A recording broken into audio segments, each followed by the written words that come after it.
Hey you guys, hey. Okay, so I'm resharing this prophetic dream for someone today. God literally has been showing me this dream off and on throughout today, so I know it's for somebody. I recently reshared it probably about 4 months ago, but it's in season for somebody again because he keeps bringing it up. So this one is called God Will Never Leave You. God will never leave you, but you will hold up your bus, okay? This prophetic dream is called God Will Never Leave You, but you will hold up your bus. And I pray it blesses whoever it's for. God has been hearing your prayers. He hears your concerns. He wants you to know. One of the biggest parts of this dream for me that God brought to mind was my concerns about my imperfections. And if God would ever leave me because I was struggling in certain areas. And this was the dream he gave me. To let me know that he wouldn't leave me. I had surrendered to him. I belonged to him. I gave him my life. But we was just working out, some areas that I still need to grow in. And he let me know as we work out those areas that he wouldn't leave me, but it would hold up some things in my life, okay? So I just want to share that real quick. But you guys, here's the dream. And again, I pray it blesses whoever it's for. All right, love y'all. Y'all be blessed.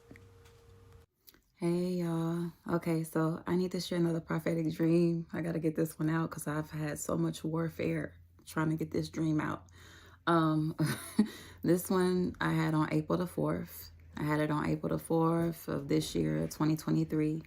And God titled this one that God will never leave you. Okay?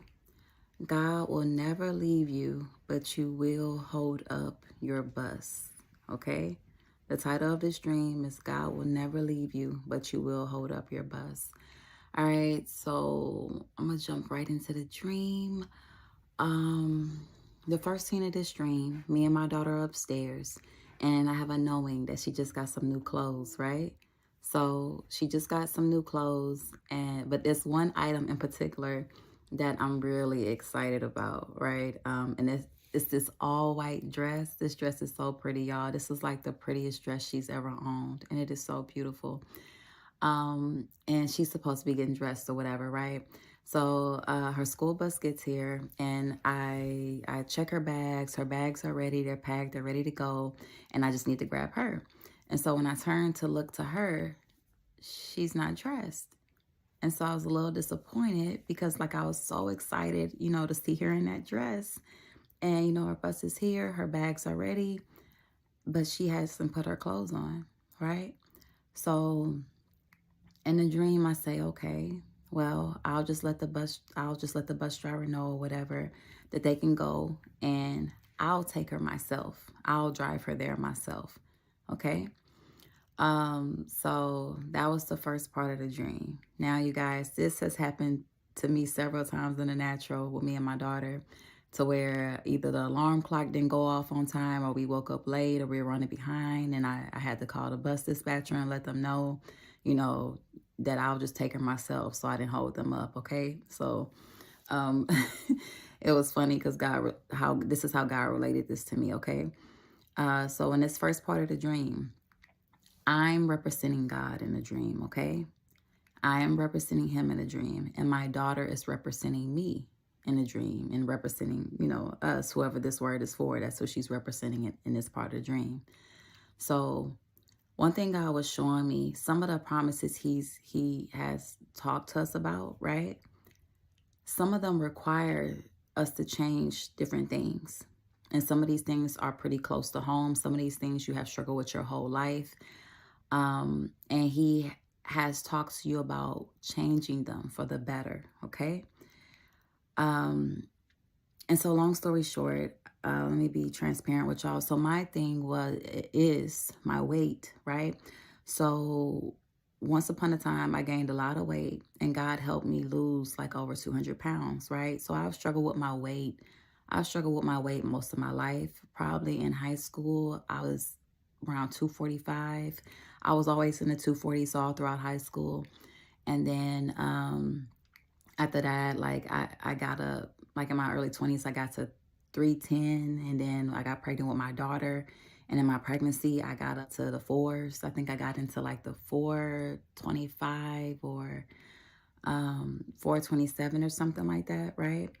And then after I had my daughter, I got down to about 375, and I just kind of sat there for about 2 years, and I felt stuck. And then God helped me, right? He helped me lose a little over 200 pounds. So I had to get my testimony on that at another time, well, in length or whatever. But I always like to say that God helped me lose weight, because he did. But even though I lost all that weight, I still didn't get to my goal weight. And then I gained some of it back. And God was dealing with me on, we haven't finished. We started this work, right? And he was bringing up that scripture, he who has begun a good thing, or something like that. I'm going to put the scripture up here, y'all, because I don't want to mess it up. But basically, we started this, and, we need to complete this, right? And he was also showing me how this was tied to my purpose, right? That this thing had the ability to keep me stuck or in bondage, okay? So my weight affects my health. Whatever your thing is, plug it into this. I pray that I'm able to deliver it well, because I've been struggling with getting this out. I'm not going to lie. But plug your thing into this, okay? So he was showing me this area in my life was putting limitations on how much he could use me, okay? I even remember when I was in the 370s, when I thought about it for a brief moment, I was like, oh my God, I can't get on the plane right now, right? I knew if I even had to fly somewhere, I would have to pay for multiple seats, right? That put limitations on how far God could take me, how far he could use me. Me being in good health is important for the kingdom work I have to do. So what he was showing me for this, like I said, my daughter had got multiple new pairs, new clothing. But the one I was most excited about was this all white dress she had. So what he's showing me for some of y'all, long story short, for some of y'all, you may see some of the promises, trickle in. But there's this one big thing, these things that are connected to your purpose, that may be held up until you change that area that he's already talked to you about, okay? Because until you change it, it could be your temper, whatever it is, until you change it, it has put limitations on how much he can use you, and how far he can use you, how far he can take you, okay? All right, y'all. So the first scene of the dream, I'm representing God. And this part is important because even though my daughter wasn't dressed in time, I wasn't going to leave her. I was going to tell the bus to go ahead, and I would drive her there myself. I would get her there myself. Now, she might get there a little later than she was supposed to, but I would get her there myself. And that was very important because, like I said, I had this dream on April the 4th. And around this time, I was struggling because I was thinking about my imperfections. And I was thinking about how I was struggling with this area in my life. And I was like, oh my God, what if I can't, get this done in time? What if I can't lose enough weight in time? What if I can't, work on these areas in time? Will God leave me? And I literally had this thought and this fear creep in. What if I can't fix these areas in my life in time, right? And that may sound crazy, but it was a real thought of mine. It was a real fear because I'd grown to a place where I was in love.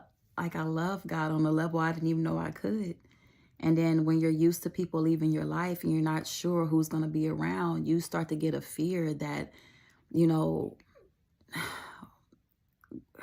I had a fear that God would leave me if I couldn't get my body right, if I couldn't be perfect enough, okay? And so he gave me that dream to show me that he would never leave me, but I would hold up some things he had for me, okay? Because it's me losing this weight is tied to my purpose, to some of the things he has for me and some of the areas he wants to take me in. So y'all keep me in prayer regarding this area, okay? So that was the first scene of the dream, okay? And just plug your thing in there. The next scene of the dream, I'm downstairs and my daughter's bus drivers are at the door. At this point of the dream, I'm playing myself. I'm now representing myself. And her bus drivers are at the door and they're trying to figure out, what's going on. And I'm telling them, you can go ahead. I'm going to just take her there myself. Don't worry. We weren't ready. We're running behind and I'll just drive her there myself. And I'm telling them they can go ahead. Her bus drivers are not leaving. They're standing at the door and they're asking me more questions. They're trying to figure out so it was a guy and there was a woman. And the guy was really patient, really nice. And he was trying to casually ask, do I need help? The woman was a little bit more aggressive and she didn't want to beat around the bush. And so she was kind of like, do you need help? What's the problem? And I was offended by how she talked to me because she didn't warm up to it. The guy was trying to be gentle about it. And so anyways, the woman was my daughter's actual bus driver. And I looked up her name and her name meant grace and favor. So the woman and the man standing at my door was the representation of grace and favor that showed up at my door, right? And even though I told them we weren't ready and I would drive her there myself and they could go ahead, they refused to leave. So I just let them in and I'm further explaining myself. Y'all, if you know me, I don't really like to explain myself too much. Do not make me over explain myself. So I'm explaining, they can go ahead and, but they weren't leaving. I had a knowing they were not leaving without us, right? So they're asking me, what's the problem? Do I need help? Like, how can they help? And I'm thinking if they just leave, I can go get my daughter dressed and, that they were holding me up. Okay. So next thing you know, they start searching my sofa, my couch. They start going through the cushions, removing the cushions. I felt like my couch was being searched for drugs. I was so offended. Okay. But after they asked me several times, do I need help? And I told them, no, like I'm fine, like telling them to just go. They start going through my sofa. And what God was showing me here, some of y'all need to ask for help in this area that you're struggling in.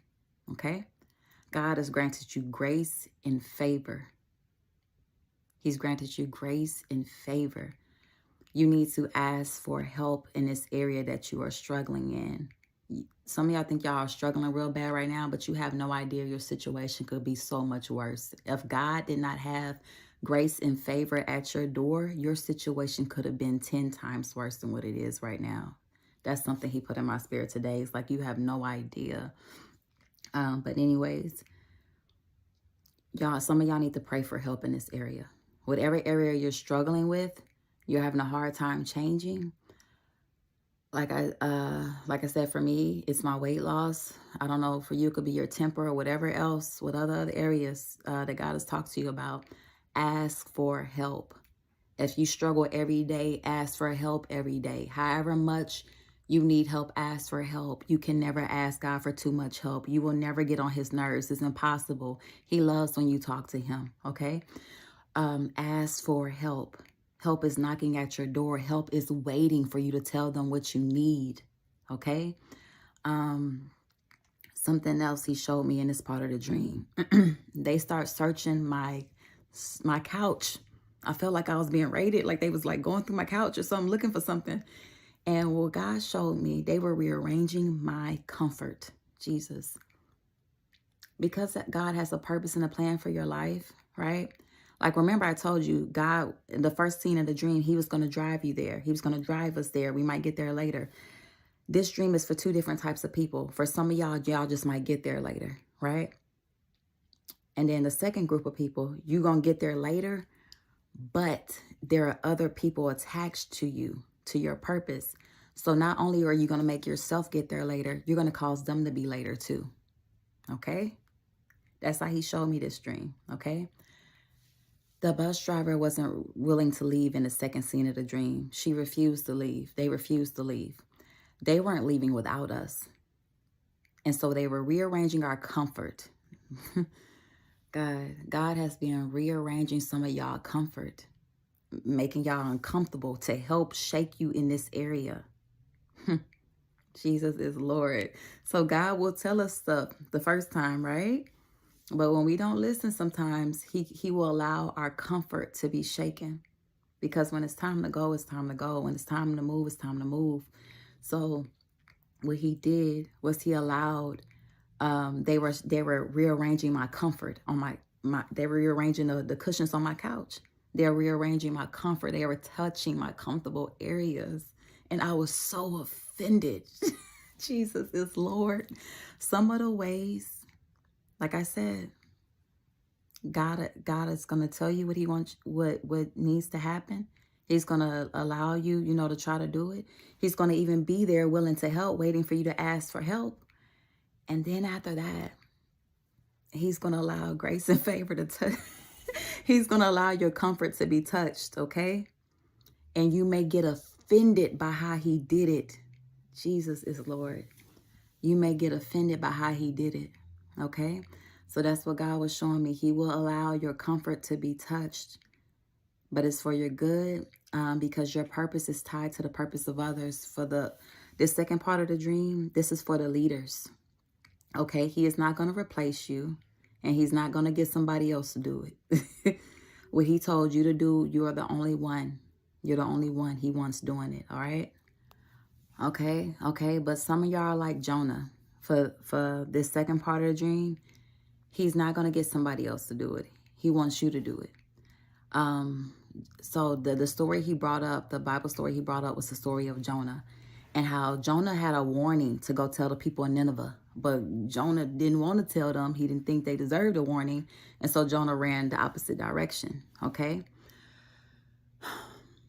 So Jonah held up those people too. He held up their repentance, because the time he wasted running away, he could have been there and got it over with, and those people could have been repenting. Who knows? It could have been certain people who died in the time frame that Jonah spent running away, that he could have helped, right?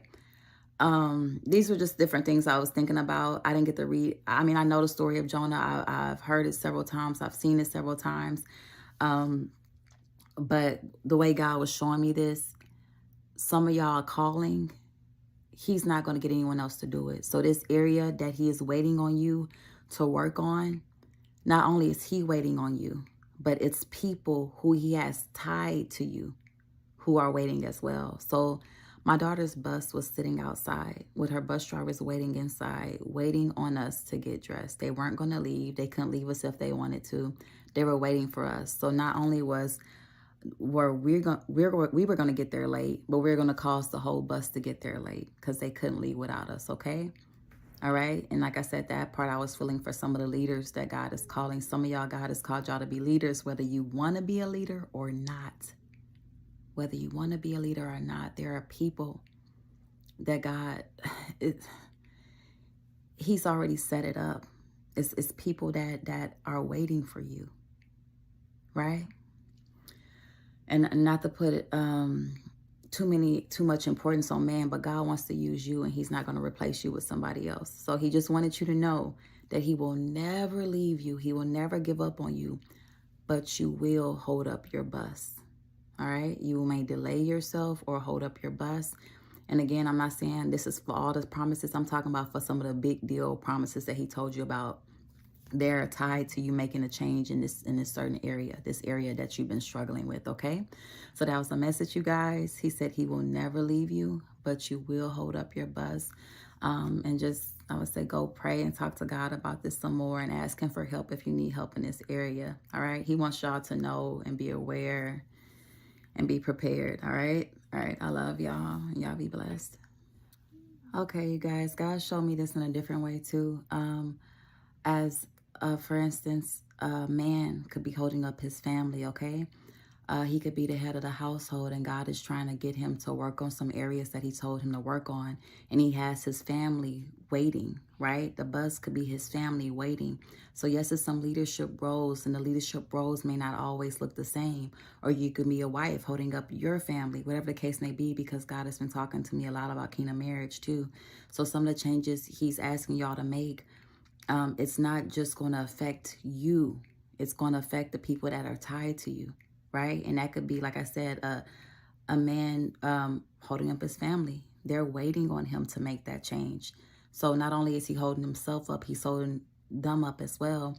And another way God showed me this, I've had dreams where God showed me that he would be giving out wedding gifts, okay? So a lot of the big promises he's talking about, he's pouring out after he brings these kingdom marriages together. All right. So that's another thing he brought to mind. So that person could possibly be holding up his family and holding up some of the blessings that God wants to give to them when he makes them one, after they become one. Okay. Because I literally have seen this in dreams. A dream I had that God had me title Gifts for the Family, where after he brings these kingdom marriages together, he will be giving out gifts. And I saw them as wedding gifts, right? And these gifts were really big deals. They were really big deals. So I just had to add that for whoever that was for. He said he will never leave you. He will never leave you, but you will hold up your bus. You will hold up the people who are tied to you. All right. All right. I love y'all. Y'all be blessed. Hey, you guys. Hey, I just want to add this real quick. Pertaining to the comfort part we were talking about, where they were making adjustments to the cushions on my couch. And we were talking about how God will allow your comfortable areas to be touched to try to help you, right? So say God is trying to help you get in a certain position and you're struggling. He may allow your comfort to be touched. But this is not a one-way thing. That's something he brought to mind while I was going over this with him. So I just wanted to mention what he shared with me real quick. So in some cases, he will allow your comfort to be touched to where, say he told you to leave a job. I'm going to use that as an example. Say he told you to leave a job or a church or some organizations. Say he told you to leave a place, right? And he lets you do it on your own. He gives you time to do it on your own after he gives you that instruction. And say you're having a hard time leaving for different reasons. Maybe it's fear. Maybe it's, just different reasons that you're having a hard time leaving. After a while of giving you time to do it on your own, he may adjust your comfort levels there to where you're so uncomfortable that you won't feel like you have no choice but to go. Some people may actually just lose that job. He'll give you the opportunity to leave on your own. And then when you don't do it on your own, it'll be like you're literally being pushed out. You're so uncomfortable there, you have to leave, or that you could actually be terminated, right? That's an example. That's one of the examples of how God can adjust your comfort in that area to help you get you where you're supposed to be, where you need to be, right? Because remember the first part of the dream, he said, when I was representing him, I said, I will get her there. When it seemed like my daughter was about to miss her bus, I was like, no worries. I'm not going to leave my daughter. I'm still going to get her there. She might get there late, but she's going to get there. I'm going to get her there. That's what I was saying. And I was representing God in that part of the dream. And so he will allow your comfort areas to be touched in that way to help get you there, right? But that's not the only way he can allow your comfort areas to be touched. So something he brought to mind as well, and you can petition him about this, okay? Take every word back to God in prayer. You can petition him about this. For some of y'all, God knows his children, and he knows we are not all the same. And he knows how much we can take. He really does. And so for some people, he knows he has to allow you to be made uncomfortable to get you in position. And for some people, he may add comfort, okay? Say you're in a wilderness place and it's been so hard and it's been draining and you feel like you don't really have, much left. You're just exhausted. He will add comfort. He's been mentioning how there's a refreshing that's coming, right? A lot of people have been going through a lot of stuff, hard things back to back, and there's a refreshing that's coming, that he has promised that is coming for his people, who have stood the course, who have, you're still here. You know what I mean? You've been going through the test and you're still here. He's promised a refreshing that's coming. So for some of y'all, even though you're still struggling to get in your position or struggling to do the things that he told you to do, but God is your choice. You're just struggling with the attacks that you're going through as well, right? Jesus is Lord. And that's what it represented in the beginning, where I was saying my daughter didn't put her dress on, right? She didn't put this dress on. I was waiting for her. God is waiting for us to get dressed. to get dressed, right? To put the clothing on that he provided for us already, right? God has already provided your purpose to you. He's already made known to you your position. He's already made known certain things to you, whether it's for you to move, whether it's for you to, shift into different positions or whatever. He's already made these things known to you. He wants you to put them on, to accept them and move like you're accepting the position. Get into to the position. Start doing the things that he's told you to do, to be ready for the position, right? Whatever it is he told you to do, whatever it is he told you to work on, right? So anyways, in some cases, he can change, adjust your comfort. And like I said, you can petition him about this. Some of y'all, he's going to allow y'all to transition to a new space. Say y'all been in a wilderness space. He may adjust your comfort by allowing you to transition into a new space that will make it easier for you to work your position, right? That may make it easier for you to work on those areas that he's already talked to you about. Maybe it's been hard for you to work on them in a place that you're in now. But some of y'all, he may transition you to an area that'll make it easier for you to work those things out, okay? Especially if you've been living in hard spaces, in a wilderness place or whatever. The wilderness place for a lot of y'all has served its purpose. Jesus is Lord. I didn't mean to say too much. I just wanted to add that because that's something that God brought to mind. That's something he brought to mind, so I needed to share it for whoever it's for. You can petition him about that. If he will adjust your comfort areas in that way. If you're struggling with certain things, you can take everything to him in prayer, okay? Take everything to him in prayer. Whatever you're struggling with, whatever you would think would help, or maybe, you like, God, tell me what would help because I'm just struggling. Take every single bit of it to God in prayer, okay? All right, y'all. I love y'all so much. I hope this helped whoever it's for. That was it. That was the additional that God had gave me. I hope y'all could hear me okay. I'm still trying to feel better, so I hope y'all could hear me okay. But I love y'all. I pray this bless whoever it's for. And just like I said, take everything back to God in prayer. And y'all be blessed.